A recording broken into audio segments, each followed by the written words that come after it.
सभी बच्चों को नमस्कार। मेरा नाम जगदीश सोलंकी और आप देख रहे हो physics bye Jagdish Solanki YouTube channel. इस चैनल में आप सभी का स्वागत है। बच्चों, आज हमने चालक, अर्धचालक और कुचालक, चालक को हम कंडक्टर बोलते हैं, अर्धचालक को हम सेमीकंडक्टर कहते हैं और कुचालक को इंसुलेटर के नाम से जानते हैं। इन तीनों में क्या अंतर होता है ये आज हम पढ़ेंगे। तो सबसे पहले हम चालक की बात करते हैं। तो चालक किसको कहते हैं? वे पदार्थ जिसमें धारा जो होती है वो आसानी से प्रवाहित होती है, ऐसे पदार्थों को हम चालक के नाम से जानते हैं। चालक किसको कहेंगे? वे पदार्थ जिसमें धारा आसानी से प्रवाहित होती है, चालक कहलाते हैं। कुचालक किसको कहते हैं? वे पदार्थ जिसमें धारा प्रवाहित नहीं होती है, धारा प्रवाहित नहीं होती है। कुचालक या विद्युत रोधी, इंसुलेटर जिसको हम कहते हैं, इसमें करंट फ्लो नहीं होगा, करंट कंडक्ट नहीं करेगा, तो ऐसे पदार्थों को हम बोलते हैं कुचालक। चालक मतलब जिसमें धारा आसानी से प्रवाहित हो जाती है, उसको हम चालक कहते हैं। कुचालक जिसमें धारा प्रवाहित नहीं होती है, उसको हम कुचालक के नाम से जानते हैं। अर्धचालक किसको कहते हैं? तो वे पदार्थ जिसमें न तो बहुत अधिक धारा प्रवाहित होती है, न बहुत अधिक और न बहुत कम, ऐसे पदार्थों को हम अर्धचालक के नाम से जानते हैं। तो अर्धचालक किसको कहेंगे? कि वे पदार्थ जिसमें न तो बहुत अधिक धारा प्रवाहित होती है और न बहुत कम धारा प्रवाहित होती है, ऐसे पदार्थों को हम अर्धचालक कहते हैं। दूसरा हम देखेंगे कि जो चालक होता है, क्योंकि धारा आसानी से प्रवाहित हो रही है, इसलिए इसका प्रतिरोध कम होना चाहिए। तो इसका जो प्रतिरोध होता है, कह सकते हैं प्रतिरोध कम होता है, चालक पदार्थ का प्रतिरोध कम होता है, और इसका जो प्रतिरोध होता है ये बहुत अधिक होता है, बहुत अधिक। और इसका जो प्रतिरोध होता है इन दोनों के बीच में होता है, ध्यान रखें, इन दोनों के क्या होगा?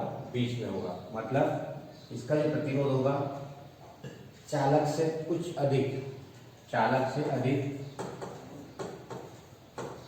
अधिक होता है और कुचालक से कम,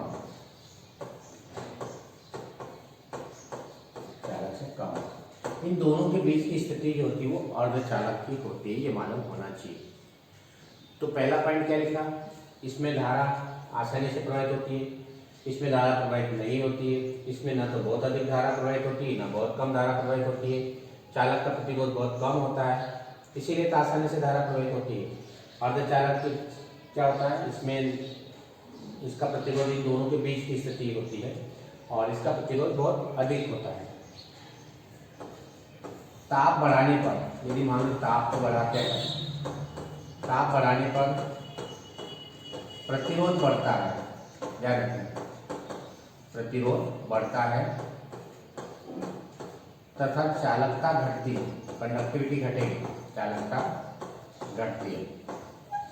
प्रतिरोध और चालकता एक दूसरे के निष्क्रमानुपाती होते हैं, ध्यान रखें। ताप बढ़ाएंगे तो प्रतिरोध बढ़ता है, प्रतिरोध बढ़ेगा तो चालकता घटेगी। इसमें इसका उल्टा होगा, ताप बढ़ाने पर क्या होगा? प्रतिरोध घटता है, प्रतिरोध घटता है, चालकता बढ़ती है, ध्यान रखें। और इसमें ताप का कोई प्रभाव नहीं पड़ता है, ताप का कोई प्रभाव नहीं पड़ता है, क्योंकि इसमें धारा प्रवाहित होती नहीं पड़ता, ताप का कोई प्रभाव नहीं पड़ता। ध्यान रखें, गर्म करो ठंडा करो कोई प्रभाव नहीं पड़ेगा, क्योंकि कुचालक इंसुलेटर इसमें धारा प्रवाहित नहीं होती है। अगला पॉइंट हम लिखेंगे, इसमें जो धारा होती है वो इलेक्ट्रॉनों के कारण से प्रवाहित होती है, धारा इलेक्ट्रॉनों के कारण से प्रवाहित होती है, मुक्त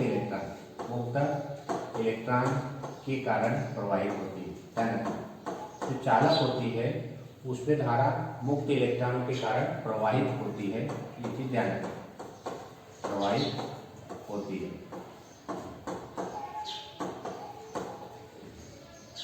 इसमें धारा इलेक्ट्रॉन और होल दोनों होते हैं, ध्यान रखना, इलेक्ट्रॉन और होल के कारण प्रवाहित होती है धारा। ध्यान रखना कि धारा की बात करें, कारण प्रवाहित होती है, यानी इलेक्ट्रॉन और होल दोनों के कारण से इसमें धारा प्रवाहित होगी। इसमें इलेक्ट्रॉन के कारण से धारा प्रवाहित होती है, इसमें कोई आवेश वाहक नहीं होता है, कोई आवेश वाहक चार्ज कैरियर कुछ भी नहीं होता है, नहीं होता है। क्यों नहीं होता है? क्योंकि धारा प्रवाहित होती है, इसलिए आवेश वाहक भी नहीं होंगे। तो इसमें धारा प्रवाहित इलेक्ट्रॉन कारण से, मुक्त इलेक्ट्रॉन कारण से होती है, इसमें इलेक्ट्रॉन और होल दोनों होंगे, इसमें कोई आवेश वाहक नहीं होगा। पांचवा हम लिखेंगे, इसका प्रतिरोध ताप गुणांक, टेम्परेचर कोफिशिएंट पॉजिटिव होता है, प्रतिरोध ताप गुणांक धनात्मक। इसका जो प्रतिरोध ताप गुणांक होता है वो माइनस में होता है, इसका जो टेम्परेचर कोफिशिएंट होता है वो माइनस में होता है, प्रतिरोध ताप गुणांक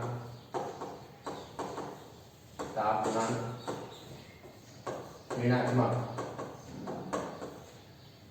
और इसका जो प्रतिरोध ताप गुणांक होता है वो नगण्य होता है ना, ध्यान रखना, या निगेटिव के रूप में हम इसको प्रदर्शित कर सकते हैं। तो इंसुलेटर का ताप गुणांक बहुत कम होता है, नगण्य होता है, निग्लिजिबल होता है।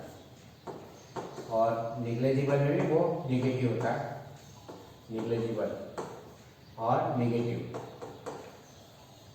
बहुत कम प्रभाव पड़ता है, बढ़ाने से घटता है, इसलिए उल्टा होता है।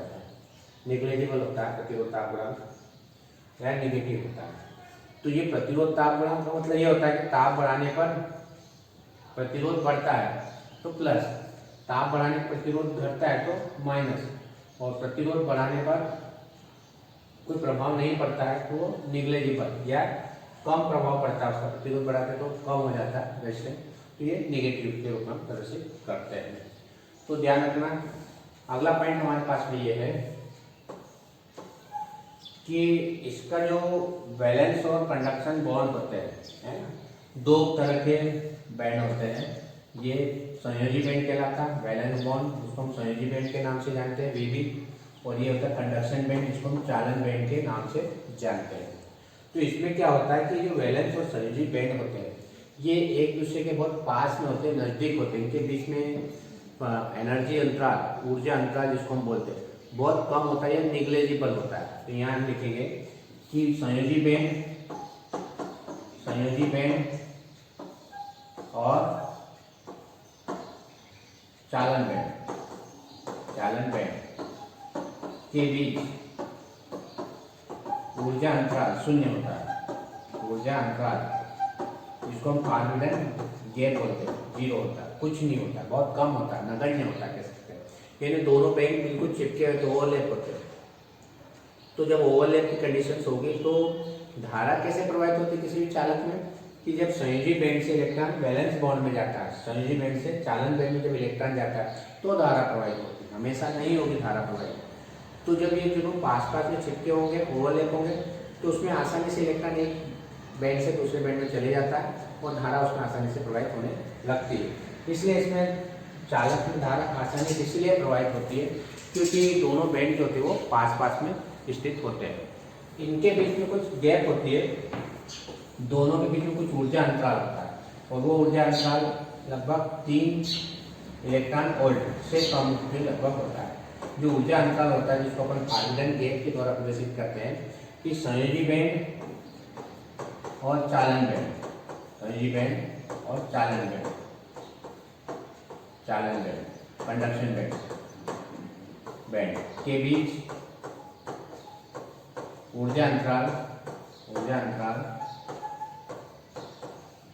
लेस देन 3 इलेक्ट्रॉन वोल्ट होता है, मतलब 3 इलेक्ट्रॉन वोल्ट से कम होता है। यदि इतनी ऊर्जा हम देंगे तो इलेक्ट्रॉन एक बैंड से दूसरे बैंड में चले जाएगा और धारा उसमें प्रवाहित होने लगेगी।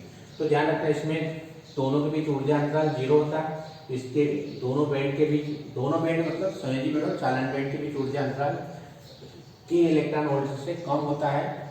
और इसमें जो दोनों के बीच ऊर्जा अंतराल होता है, ऊर्जा अंतराल कौन कौन से बैंड के बीच में, संयोजी बैंड और चालन बैंड के बीच ऊर्जा अंतर होता है 3 इलेक्ट्रॉन वोल्ट से ज्यादा होता है, इसलिए यहाँ पर धारा प्रवाहित नहीं होती है।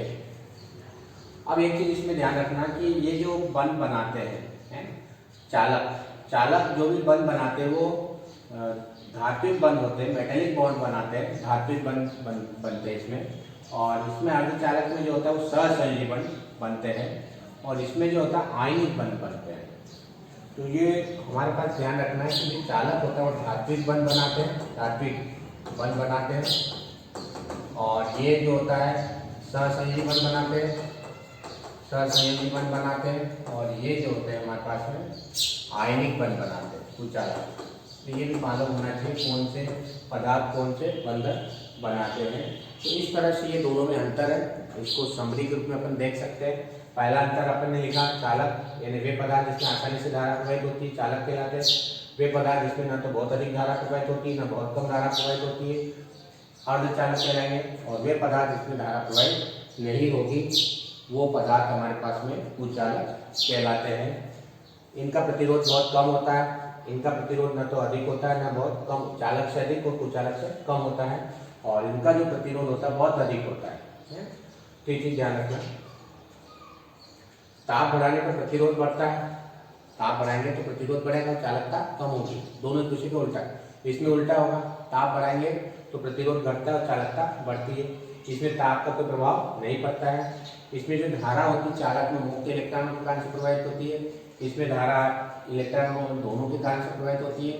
इसमें कोई आवेश वाहक नहीं होते, इसलिए धारा प्रवाहित नहीं होती है। और प्रतिरोध ताप गुणांक धनात्मक होता है, इसमें ताप बढ़ाते तो बढ़ता है, इसमें पॉजिटिव। ताप बढ़ाने पर प्रतिरोध कम होता है, इसलिए निगेटिव। प्रतिरोध ताप गुणांक मतलब टेम्परेचर कोफिशिएंट, ये टेम्परेचर कोफिशिएंट होता है वो ध्यान रखना। इसमें नेग्लिजिबल होता है, नेगेटिव के रूप में प्रदर्शित करते हैं। इसमें संयोजी बैंड और चालन बैंड के बीच में ऊर्जा अंतराल 0 होता है। इसमें संयोजी बैंड और चालन बैंड के बीच में ऊर्जा अंतराल 3 इलेक्ट्रॉन वोल्ट से कम होता है। इसमें संयोजी बैंड और चालन बैंड के बीच ऊर्जा अंतराल 3 इलेक्ट्रॉन वोल्ट से अधिक होता है। तो इस तरह से तीनों में अंतर अपने को मालूम होना चाहिए। यदि वीडियो आपको अच्छा लगता है तो आप इस चैनल को सब्सक्राइब करें, अपने दोस्तों के साथ वीडियो को शेयर करें और बेल आइकन के बटन को प्रेस करें ताकि आने वाली वीडियो की नोटिफिकेशन आप तक पहुंच जाए। धन्यवाद। जय हिंद, जय भारत, वंदे मातरम।